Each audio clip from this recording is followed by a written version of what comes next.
Hey guys, welcome to DorkForge. My name is Paul, and in celebration of the latest version of the Artificer Unearthed Arcana, the Artificer Returns, today we'll be taking a look at an Artificer Battlesmith build using their new subclass. So, just a quick overview of what changed in this version. They added in two new subclasses, the Archivist, and the Battlesmith.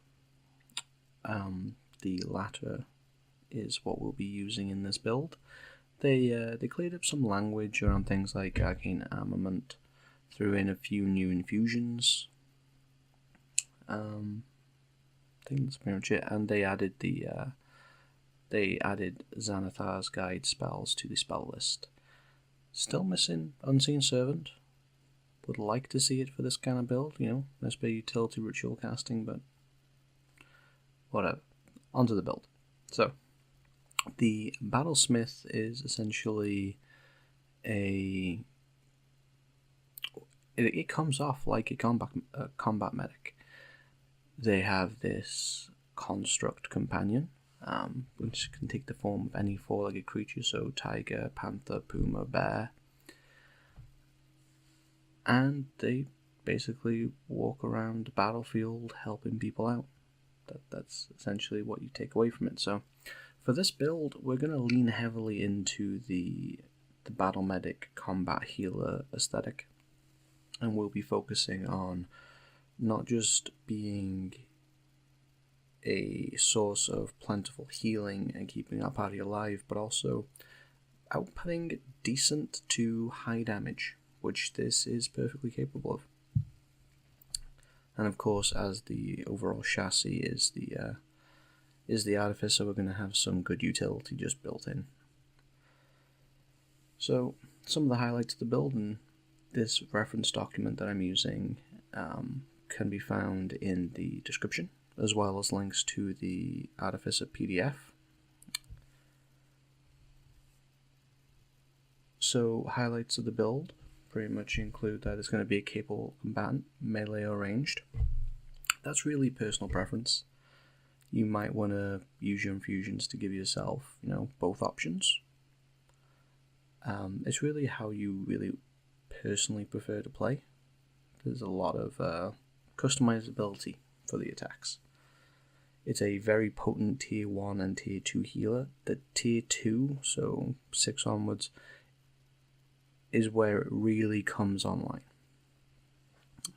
Free action healing is a pretty big deal. So, for this build, we're going to go with the human, specifically the variant human. You should be able to see on my screen there is a snip of a chicken dinner point buy calculation for it. If you can not see it particularly well on screen, then again the document will be below, but because we're going Battlesmith and we only really need one high stat, which is a huge benefit, Battlesmith will allow you to use your intelligence for your weapons. Much like Hexblade, although you do have to wait till level 3. So the point buy is basically a really nice kind of flat. You have a -1 in strength, which we can kind of plug as a weakness later on. A 0 in charisma, but you can pick up charisma skills if you really want to help in that roleplay situation. I've given it a +1 to wisdom. Now you can easily flip that into charisma if you want to be more of a face character. But the +1 wisdom, medicine checks are wisdom based. I'm going for a healer kind of build, but also it always helps to have a better passive perception. For Constitution, you're going to start off with a +2, and personally I don't see any reason to go higher than that with this build. Obviously you can, and you can pick up the tough feat for even more hit points if you want down the line. But a +2 is going to give us a good amount of hit points and a good chance of saving for concentration on our Arcane Weapon. We're going to start off with a +2 dexterity. Now, that's really all you need for this build. Now, the first level gets a little awkward with that low dexterity, but we're going to be using medium armor, ideally breastplate, or if you don't mind the lack of stealth, even half plate.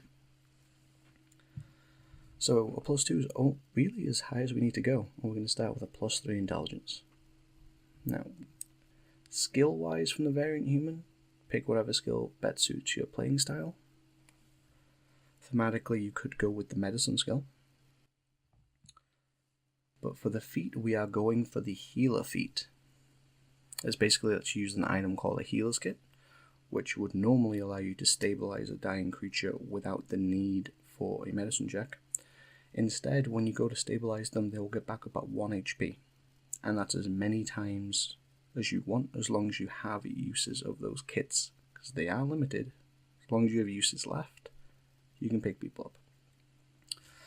But in addition to that, you're going to get a huge boost to your healing. You are based off of a half-caster, but yes, you have slots at level 1. So you're only going to get 2 spell slots potentially for a Cure Wounds for a while. With the healer feat, once per long rest, you can heal each person, and that's per long rest per person. You can do your entire party once per day. You're going to be able to heal them for 1d6 plus 4, plus an additional number of hit points equal to their total hit die. So straight away at level 1, that's a 1d6 plus 5 heal per person. That's a pretty big boost. Moving right on, we have the soldier as our background.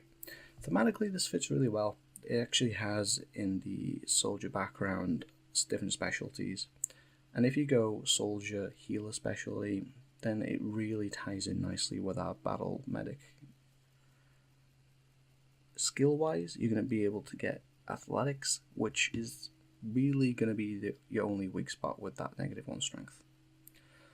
Otherwise, the only time strength saving throws are really going to come up, if they do, you just have a slightly higher chance of getting knocked over or pushed or something like that. There are worse saves to fail. Unless it's a save to not get swallowed by a Trask, but I digress. So, some recommended spells before we head on. I don't have many spells here because this kind of build doesn't really necessitate using a lot of spells. Cure Wounds is obviously our staple healing our staple healing spell. Arcane Weapon. For those not familiar with Arcane Weapon, it was introduced in the last revision of the Artificer, and it's essentially a bonus action to activate, and you add elemental damage of your choice to your weapon attacks, 1d6 per hit, for up to an hour. It does require concentration. As you get higher level slots, if you use a 3rd level slot to trigger it, that goes up to 8 hours, which really sets you up for the whole day. And you can switch your damage type as a bonus action, which is pretty nice too. So both of those are 1st level spells, and the only one higher than that I really felt the need to include is Aid. 2nd level spell. Multiple party members get a 5 real, not temp, hit point boost. It's a great spell. But moving on to the infusions. So there's a lot of different infusions that will work for this because a lot of infusions have overlapping ability. You essentially want a +1 to your AC, and you essentially want a +1 to your weapon. There's lots of different ways to make that happen. Early on, I would say that a dagger is a strong way to go. Yes, it's only a D4, but you can throw it, and with the returning weapon infusion, it'll come right back to you. So it gives you that melee and ranged option within 20 feet. Enhanced defense. Again, if you choose to go with sword and board, or even a hand crossbow and board, then you can double up with a enhanced defense armor and something like a repulsing shield, which is one of the newer infusions, which gives you a +1 shield.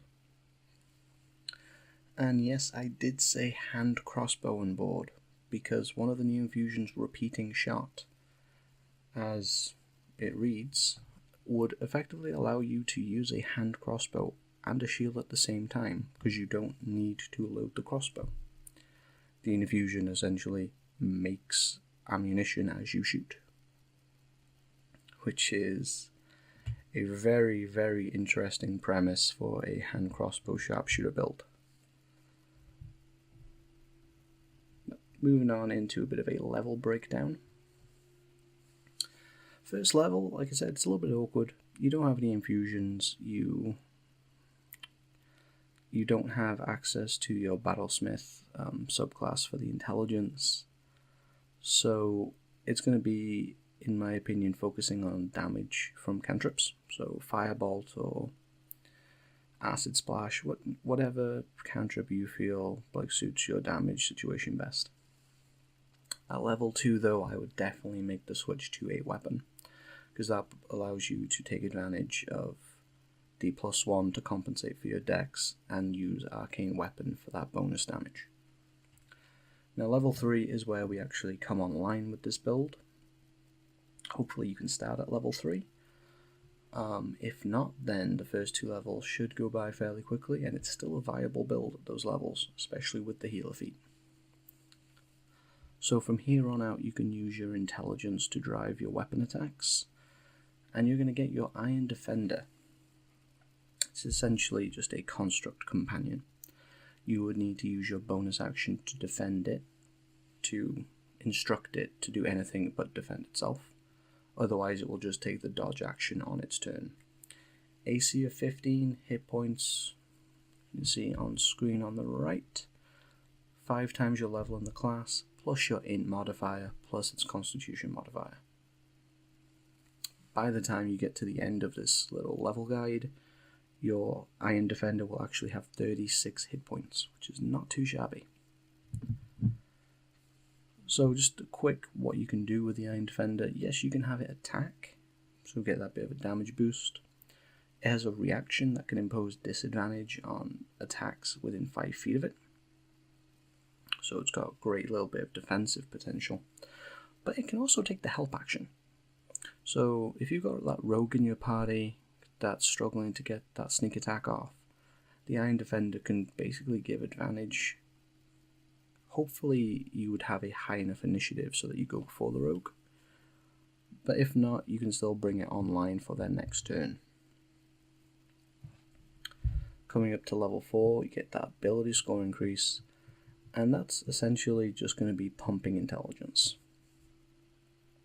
Going to get that intelligence as high as possible because it's your to hit, your damage, your save DCs for any spells that have DC checks, the amount of hit points you get from cure wounds, the amount of objects you can make with your magical tinkering.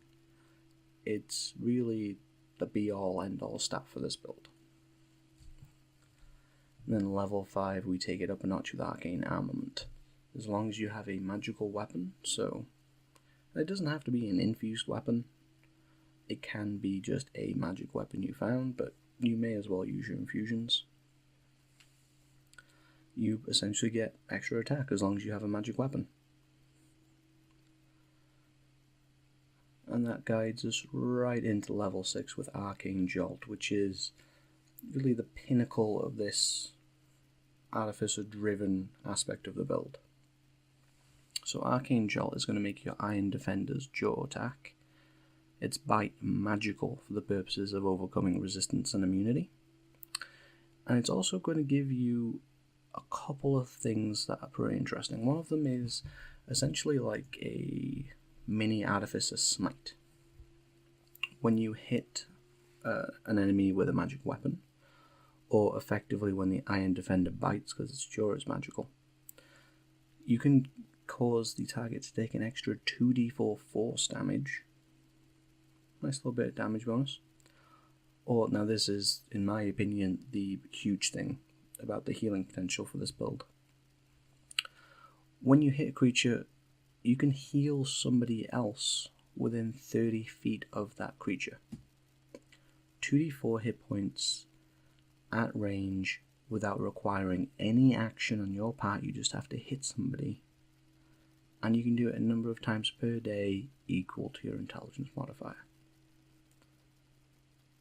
That is really powerful, especially when you consider that you can have your Iron Defender like in the fray, like using its defensive pounce to, give a disadvantage against your allies, and using the help action to give them advantage, or just straight up attacking, and you can be out of combat with a crossbow, firing into combat, and you can still heal your party at range and direct your Iron Defender with your bonus action with this Arcane Jolt ability. Just really, really solid. Now, at level 14, the 2d4 does go up to 44, and your Iron Defender does do damage when it uses its defensive pounce, which is a solid way of just following the power curve of the game. But in my opinion, at level 7 is the perfect time to consider multiclassing with this build, and we'll cover that a little bit now. So, level 7 is effectively a dead level. You get no features, you don't get any more infused items, you don't get any higher level spell slots. All you really get is hit points for you and your defender, and an extra infusion known, which I suppose adds versatility, but it's effectively a dead level. So it would be the perfect time to consider multiclassing. Now, Fighter is really one of my favourites. One level of Fighter is going to give you a solid bonus action heal, more hit points, and a fighting style. So if you go one-handed attacks, that's going to increase your damage, you can pump your AC, or you can go for archery and either hit more or look to bring online a sharpshooter build. Just really solid. 2 levels should you choose to go so high, Action Surge, or if you want to go 3 levels, you can mix some Battlemaster Superiority die in the mix, or go Eldritch Knight to keep the magic theme. Now your infused items are bound weapons that can summon back to you, which is pretty nice. Just 1 second while I take a sip.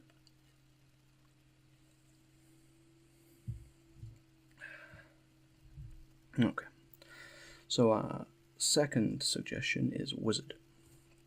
I would just go straight 2 levels. This is going to give you a huge relative to the Artificer spell slot bonus because it's a primary caster. It's going to give you spell slot regeneration on a short rest, and it can give you some really key features that's really going to boost your build. War Wizard, if you're attacking with weapons anyway, and you're healing with the healer feat, the War Wizard's arcane deflection restriction of not being able to cast a spell doesn't really hurt you. So, as a reaction, +4 to saves, +2 to AC, without really impacting what you're doing. Solid. The tactical wit aspect as well, allowing you to use your intelligence for yet another thing and compensate for your mediocre dexterity. That's a really strong way to get to the top and ensure that you can end those big bads before you need to heal your party too much. Now, the other strong option is the Bladesinger. Now, if you go into Bladesong, yes, you forego being able to use that medium armor. But if you go mage armor with those extra slots or just light armor and you infuse it, then you're going to get your intelligence to your AC, so you're going to end up better off overall anyway. You're going to get extra movement, you're going to get your intelligence to concentration checks for that Arcane Weapon. It's a really, really great way, and with Arcane Jolt coming at 6th level, if you really wanted to take this to a level 20 build, you could still go 6 Artificer, Battlesmith, 14 Bladesinger Wizard, and get all of those features in. And our last multiclassing recommendation is the Rogue. Rogue's great, sneak attack, cunning action, although with directing your Iron Defender, your bonus action is kind of already tied up. But it's good to have the option. You're going to get some expertises, it's always good. The sneak attack damage is going to be pretty nice and stacked nicely with Arcane Weapon, especially with you giving yourself advantage with your Iron Defender potentially for the next round, or a whole host of other things. If you go 3 levels in, you can go Arcane Trickster, get access to more cantrips and spells, keep your slot progression going, get an invisible mage hand. I think all of these options really tie together well. So, this was Artificer Battlesmith build. Again, links in the description for the document that I used and the PDF in question. Let us know in the comments what you thought of the build, if you have any suggestions on how to improve it or any criticisms. But if you liked this, then give the video a like and maybe share it with somebody that is a fan of D&D too. Maybe consider subscribing to our channel and hitting the notification button. We wouldn't mind, we'd actually thank you for it. But in either case, thank you for watching. I've been Paul, this has been DorkForge, and we will see you next time.